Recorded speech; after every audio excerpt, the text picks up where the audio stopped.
క్రింది వాటిలో ఏ రాష్ట్రం మొదటగా స్పోర్ట్స్కు పరిశ్రమ హోదా కల్పించింది? Very good. అయితే ఇక్కడ విషయం ఏంటి తెలుసు, జనరల్గా ఇప్పుడు మన రాష్ట్రం ఉందనుకుందాం, మన రాష్ట్రంలో స్పోర్ట్స్ దేంట్లో భాగం? ప్రాథమికనా, ద్వితీయనా, లేకపోతేనేమో టెర్సరీనా? అది వదిలేయండి పోని.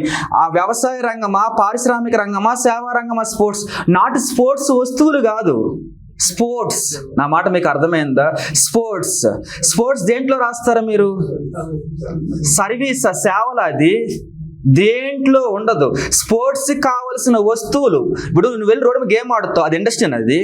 గేమ్ ఆడితే ఇండస్ట్రీస్ కాదు కదా. గవర్నమెంట్ ఒక బోర్డు ఏర్పడి గేమ్స్ ఆడిస్తుంది అనమాట. ఆ బోర్డు ఏమైనా దేంట్లో భాగం? అది ఇండస్ట్రీసా? కాదు కదా.